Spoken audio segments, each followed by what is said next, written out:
Hello, I'm Maria Hall Brown, and this is LA Currents. With over 58% of the votes, she won the council seat for District 5 in the most recent election. She may be new to the city council, but she is certainly not new to politics. I am delighted to be joined today by Councilmember Katy Yaroslavsky. So nice to have you here. Thanks for having me. You know, you can't start any conversation without starting with homelessness, because the recent numbers came out. They're higher than anybody hoped. What did you learn? Yeah, so you're right. Homelessness is the biggest issue we're facing right now as a city. This current situation is untenable. The homeless numbers didn't tell us anything we didn't already know. What we already feel is that homelessness has continued to increase despite efforts. But that point in time count was at the beginning of January. And so what I think it showed us is that what we were doing before wasn't working. And the last 6 months have shown me and many of my constituents what the right direction looks like. For example, in Council District 5, we've gotten more than 100 people off the streets in the last 6 months. Citywide, it's in the thousands. So I feel like we're moving in the right direction, and that number, though, is a good reminder that we have a ton of work to do.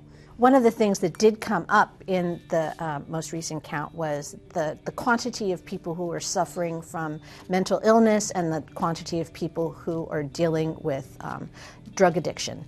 Do you think that's going to shift some of the priorities when it comes to what the council and the mayor is working towards? We all know that mental illness and addiction are key components of some percentage of our unhoused population are suffering from mental illness and or addiction. And the solutions that we come up with have to account for that. So we need more addiction treatment beds, we need more mental health beds, and we need mechanisms to help people into those beds. We need to bring all of that ecosystem online so that we have places for people to go. Along the lines of progressing, one of the things that you're working very close with Mayor Bass about is Executive Director 1, ED1. How is it playing out, and how are you seeing that working? Executive Directive 1 is Mayor Bass's first effort to acknowledge and start to address our homelessness crisis, and it gives her a bunch of tools that allow for moving quickly and with urgency. So one of the powers under ED1 is the streamlining of 100% affordable housing projects. Mm-hmm. So what used to take more than 6 months of city internal permitting before you could get your city permits to build 100% affordable projects was cut down to about 30 days. And that directive has greatly accelerated how quickly we can get affordable housing units through the pipeline and get ground broken. So 1,600 units citywide in just the last 6 months, and we need to make that permanent. Because it just takes too long for people who want to do the kind of housing that we particularly need, 100% affordable housing. We need to make it faster to bring those projects online. I know one of the things that you're also very focused on is that, not having this crisis increase, to making sure that there's prevention, that people stay housed. How is that going, and what are some of the things that you have realized and you're focused on to make sure that people stay where they are versus ending up where they should not be? Right. So the best way to prevent homelessness is to keep people housed. Right. I mean, it's an obvious thing, but we've been so focused downstream on actually solving for what the crisis on our streets that there hasn't been as much attention paid upstream. So keeping people housed. Earlier this year, the council voted to adopt one of the most important packages of tenant protections that we've had since rent control was adopted in the 1970s. Those protections are already in place under RSO law for the ADU. And so this wouldn't actually apply in those instances because those protections under just cause evictions are already in place. We've been talking around the edges on the little stuff here, but this is the moment we're actually adopting some major expansion of our renter protections. So with that, let's open the roll. Tally the vote. 12 ayes. All right. It makes it harder to evict someone for nominal amounts of non-payment of rent. It requires, in cases where the rent gets jacked up over a certain percent and you can't stay, so you have to move because you can't afford that rent, it requires the property owner to pay moving expenses. So some common sense things that will make it harder for people to be evicted, and that's a really important way that we're going to try and slow the rate at which people are falling in. You might be new to the council, but you are not new to government, especially in Los Angeles.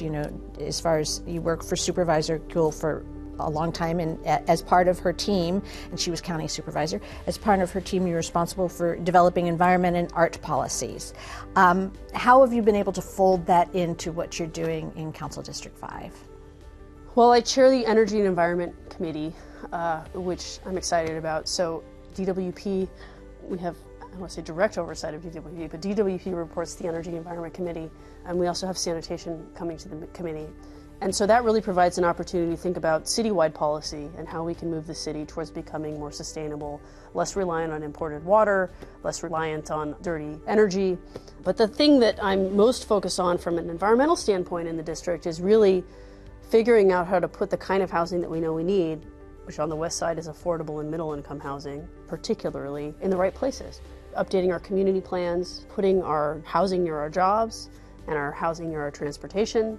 You know, the arrival of the Purple Line presents an incredible opportunity for us to create livable, walkable communities across the west side, and to make it such that people who work on the west side in some of these large job centers, we have the biggest job centers outside of downtown LA in Council District 5. We've got Century City, UCLA, Cedars-Sinai. Between those three, it's almost 500,000 jobs. And most of the people who work there can't afford to live anywhere near the west side, which is why in the mornings on the 10 freeway, it's jam-packed headed west, right? All these people coming to work from where they live further afield.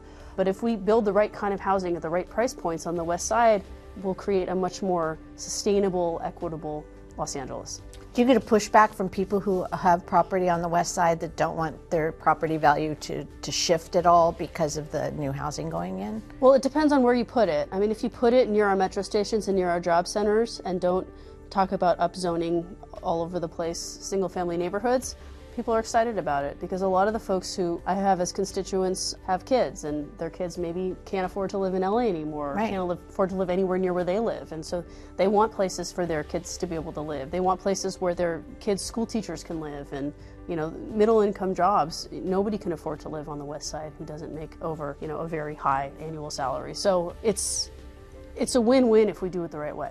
You're absolutely right, because there is a drain of young talent that will leave the state at large if we don't actually have places for them to live. And I can say that from firsthand knowledge. And not just young people, middle-aged people with families, seniors on fixed incomes.